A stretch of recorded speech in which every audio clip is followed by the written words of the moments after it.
let me just look at what I think, if I look back at the last year, the three stories in Caravan that stand out for me and that are illustrative of what is happening around us. These three stories were early on, and I'm talking of last year, was a profile of he who shall not be named, Arun Jaitley. Arun Jaitley is today finance minister and I&B minister. This combination itself is telling. We haven't seen this happen before, and it illustrates exactly the problems that face the media in this government. The pressure doesn't have to be direct. In a media landscape where there's corporate ownership, the finance minister, as I&B minister, may want certain messaging to come across. Who is going to be stupid enough to refuse if you're large enough as a media house? I mean, the message is clear. There was a young sub-editor in the Hindustan Times when Arun Jaitley was contesting the elections from Amritsar. Of course, the very fact that Arun Jaitley decided to contest the elections from Amritsar raises some questions about his political acumen, because it took some doing to find a seat from where he could lose in that year. He managed to find it, actually. And it was evident to whoever traveled to Amritsar that this was going to happen. This young sub-editor printed a little snippet saying that, in the middle of a story about the Amritsar elections, saying that Arun Jaitley is in trouble.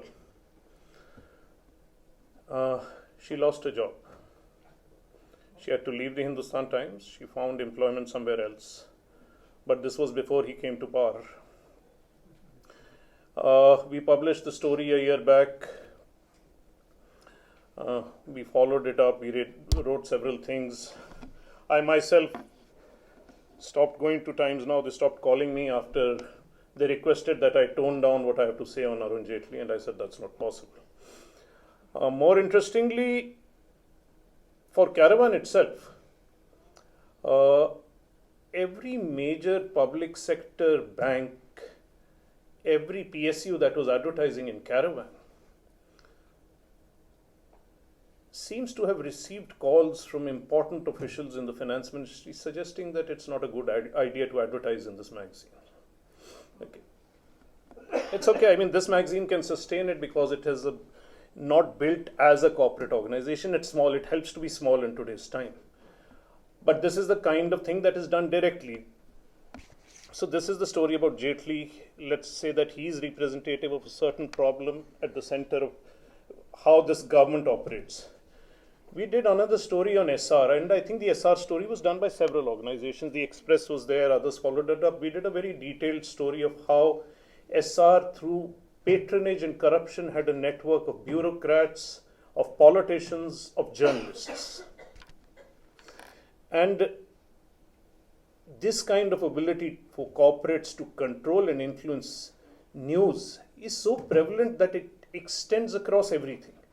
Again, to me, the one thing that I found most shocking in that story, and that it was not followed up at all, and it resulted in no action, was that we published a letter from the President's office, Pranab Mukherjee's office, with his seal, wanting to know from SR what was being done to place the President's granddaughter in Bombay and what stipend would she earn.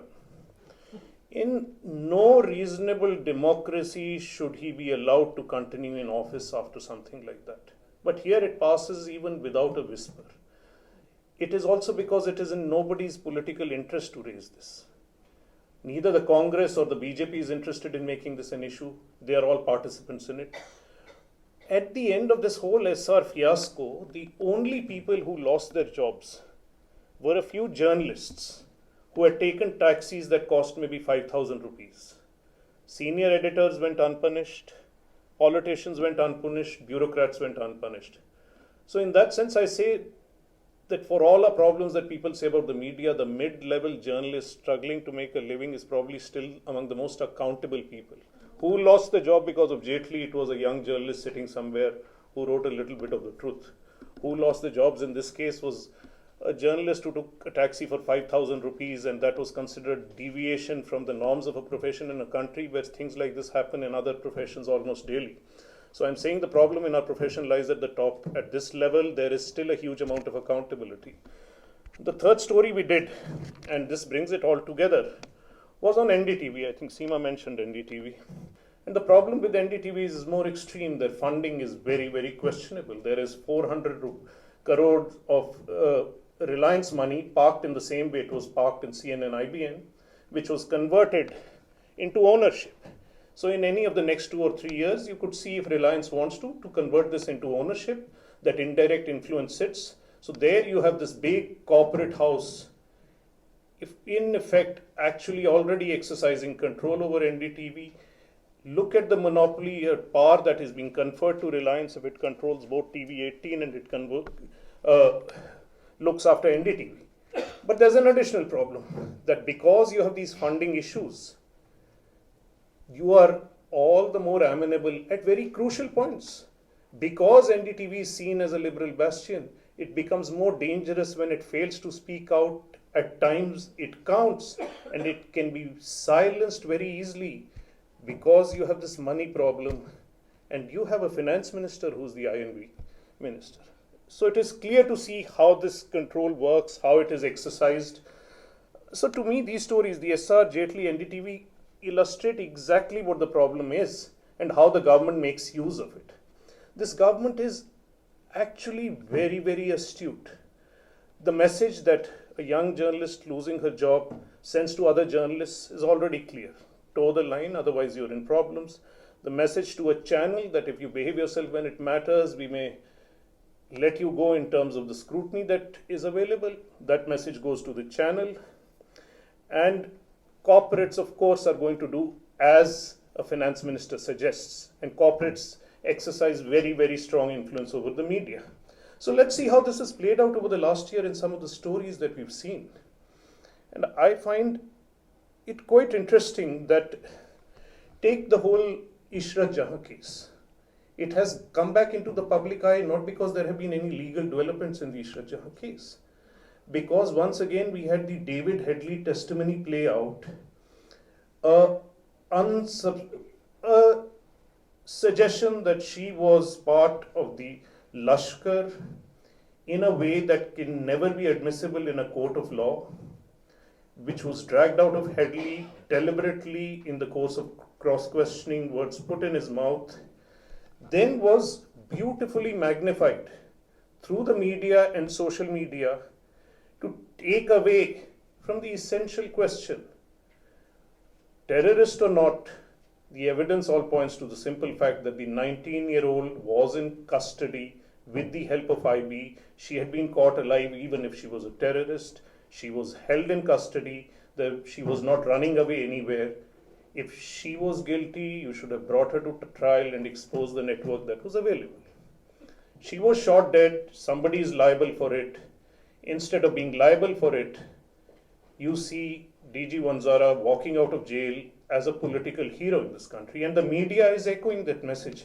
A recent issue of the India Today had a visual of Vanzara. That visual speaks of Vanzara in full regalia holding that official sword. It was disgusting. And that the magazine chose to do it at this point of time itself suggests that the man who is writing from there, Uday Mahurkar, who writes as the correspondent of India Today, and I'm sorry if I'm getting into details, but I think it's important for people to know the details of what happens. In 2005, I had gone to report at a time when Tehelka was not what it is now.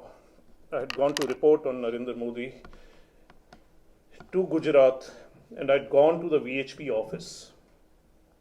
And they told us that there was an important state-level meeting going on. Please sit outside.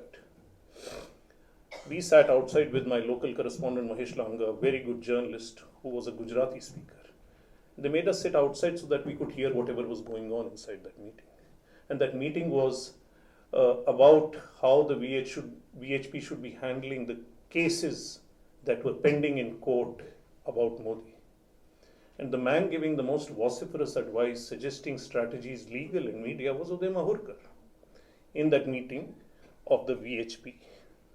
Now, he is the man who writes for your leading national news magazine about DG Vanzara. What do you expect? So, this is one case. Take what happened when the JNU thing broke out. We have all now spoken about doctored videos and the roles of media. But there was a smaller incident that points to something very interesting. There was a tweet supposedly sent out by Hafiz Saeed saying that which suggested that he was behind what is happening on the JNU campus. I mean, but it would be good if he's reduced to this, but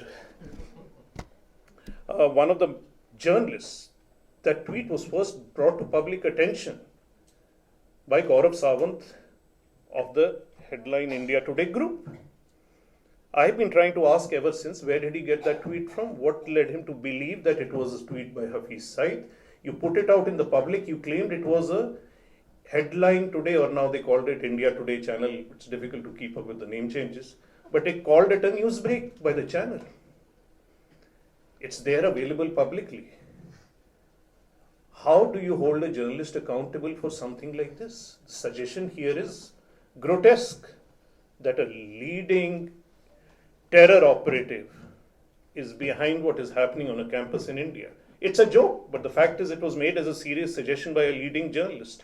And that journalist can get away without being asked how this happened or why this happened.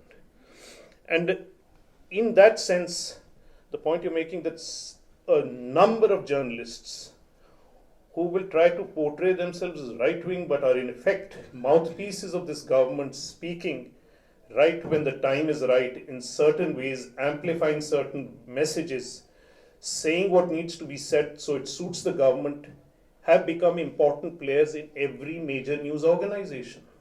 These are journalists who may be directly linked to Arun Jaitley, they may not be, they may be linked to other people in power, but they are sitting there. They have great amount of following on social media, they have ability to put out stories, and they have no accountability, as I told you in this case. I will point out the effect of that messaging in another case that has come up so recently. In Malegaon, we've seen two things happening.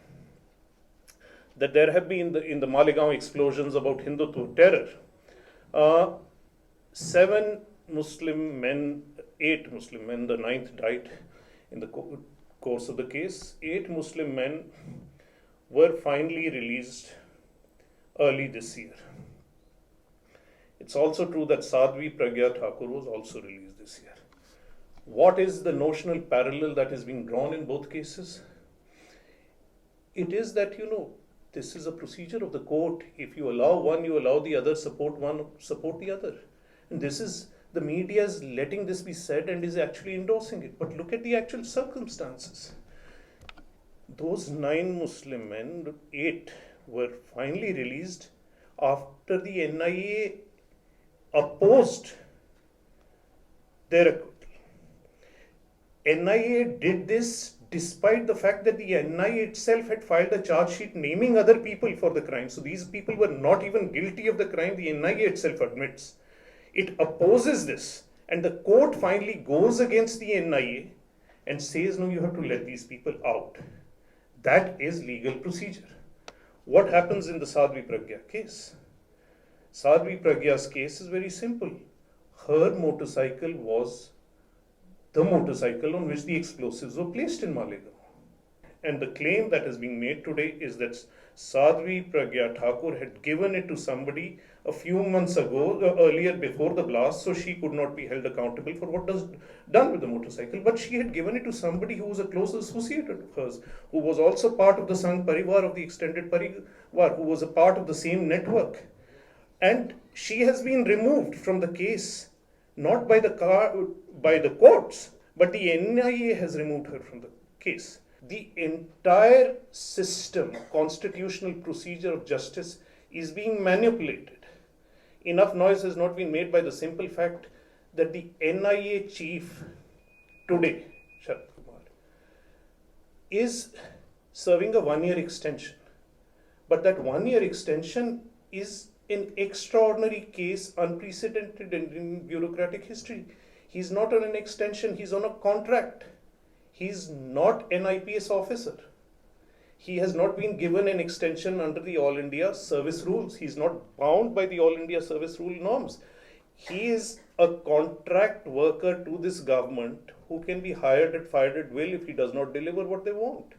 Obviously, he's going to deliver according to the expectations of the government. And much of this has again not been reported. And this is what I mean by the consensus that is forming. That the control this government has through institutional mechanisms of corporate control, individuals like Arun Jaitley, and the subservience and the weakness of the media itself. And in this context, I guess one last point, which is not directly related to this, but which is related to the drought and may have something to do with a larger change that we are undergoing, because I think Harsh here would know.